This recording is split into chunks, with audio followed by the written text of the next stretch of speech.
Now, about a year ago, a fan of mine posted on Facebook, Julian Felice have been interviewed on GBC for the 300th time, which is very kind of him, yes.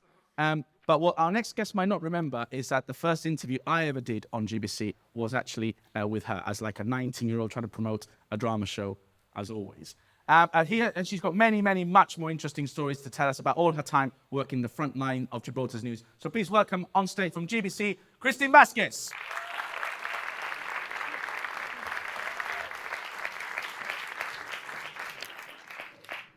Good morning. I'm Christine Vasquez, as he's just said. I'm the news editor at GBC.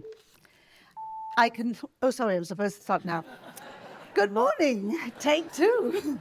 I'm Christine Vasquez, and I'm the news editor at GBC. I can hardly believe that I'm here. I started as a receptionist 33 years ago. And although many of you will think I'm used to the camera, I'm absolutely petrified. Totally outside my comfort zone, no take two, although we just seen it, no auto cue. A recent survey, which, don't know if he's around, which CEO James Nish here thinks he's keeping under embargo, and I'm just about to leak, found that over 80% of the public believes GBC to be highly important to the community. This in an era of mistrust of the media. This morning, I'd like to share a couple of stories to give you an insight into the behind the scenes of broadcasting and what you never get to see or hear. It's been hard work, but it's also been a lot of fun. We have so moved on. There were no computers when I started in the newsroom. I mean, it seems absolutely incredible. We used to dictate our stories to a typist. For television, we would edit on these big, pneumatic, chunky, clunky tapes, then Betamax, then DVCam, which never really took off. It was a time before health and safety, smoking in the edit suites. And in the radio studios, we had razor blades all over the studio, which we used to splice the tape and then stick it together with little bits of sticky tape. There was no social media, and most importantly, no Google, which leads me to my first two behind-the-scenes anecdotes. One of my first assignments, go and interview Tiger Woods. How cool is that? Go and interview Tiger Woods. So I go there to the airport, and suddenly I had this, who's Tiger Woods? What does he look like? So I looked around and I saw the cricketer, Ian Botham. He was famous in the news at the time because randomly he'd cross the Himalayas with elephants or something. So I came back to the newsroom and I told my news editor, Stephen Nish, at the time, and I said, Stephen, Tiger Woods wasn't there, but I've got Ian Botham. And he said, well done. So we put the tape into the edit suite to have a look at my amazing interview. Stephen turns to me and says, okay, Pod, who do you think the guy standing next to him is? His caddy? And there was a very patient Tiger Woods waiting for the 5 minutes of my interview with Ian Botham.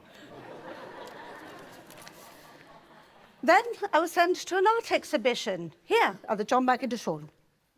I arrived. The artist was nowhere to be found. So I asked, has he left a telephone number? No. Has he left an address? No.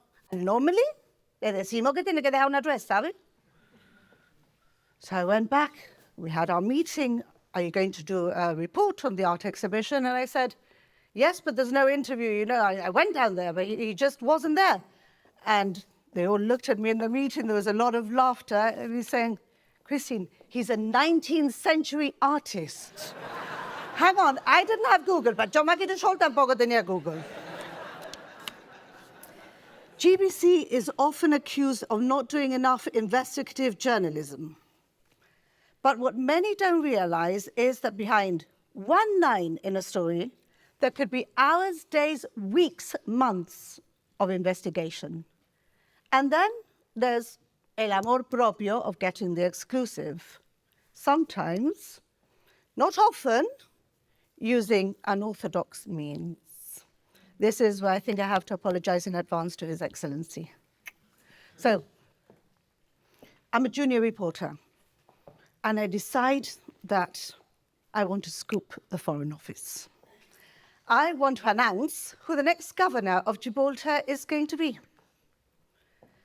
So I ask my news editor to give me 1 day, please, just 1 day, and I will release who the next governor is going to be. The day doesn't go very well. I'm all over the place, lots of names, red herrings, wild goose chasers, everything, nothing, no governor. And then at about 4 o'clock in the afternoon, a very kind soul says, why don't you look in page 42 of the Who's Who? And I did. And the only thing we knew about the new governor was that he worked in the Department of Trade and Industry.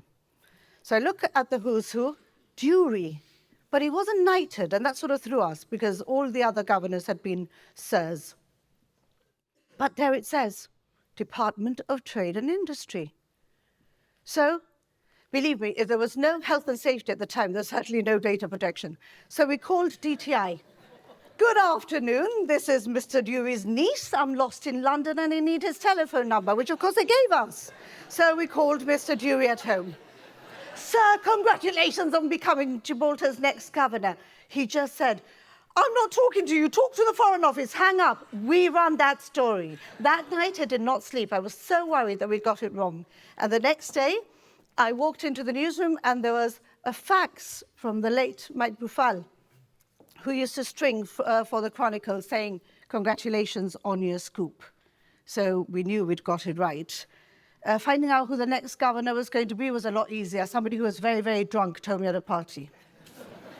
Okay, Madrid, Córdoba. Talks in Madrid. Of course, nobody's privy to talks ever, but it was all happening there. But at the same time as that was happening, here the government was insisting that the Madrid office was open, operation, functioning. No, it wasn't. We knew it wasn't. So while we were in Madrid, you know, what to do with the morning, we decided to pay a visit to Las Torres de Colón, where the Gibraltar office was. So we walk in, my cameraman, William Bear, and I. William's got his camera as if it were a briefcase. Down there, and I said, ¿Está grabando, no? Sí. So we walk in. Buenas tardes. La oficina de... Oh, that closed months ago. They've taken the furniture. So then, of course, are you sure it's closed? Oh, no, it's definitely closed. Se han llevado hasta los muebles. We walk out. What amazing footage. And because all's fair in love and politics, we decide to see what's happening on the other side of Madrid with the talks. So I think we waited for a couple of hours sitting on a pavement. It was very cold. And then about halfway through the morning, it was time for our radio bulletin. We see Sir Peter Caruana at the window. And he gives us a signal. So, oof, está bueno. So we walk in. And I just need to paint a picture here. A picture of absolute mayhem. Mayhem, chaos, panic. There were 3 rooms, the British delegation in one room, Spanish delegation in the other, Gibraltar delegation in the other. The Spaniards had an army of people in there. The files reached the ceiling. The British delegation were slightly disorientated. I'm not very sure that they knew. They were slightly flummoxed by the whole thing. And there was Leslie Pallett, was part of the British delegation, I think under her capacity as deputy governor. And I walked in and I asked her, Leslie, how are things? Is everything going okay? Oh, Christine, swimmingly, which of course we knew. Everything's going perfectly. And then in the middle of all this panic is the Gibraltar. side. The Gibraltar side, there's only 3 people there, Peter Caruana and 2 others. I believe the chief secretary was one of them.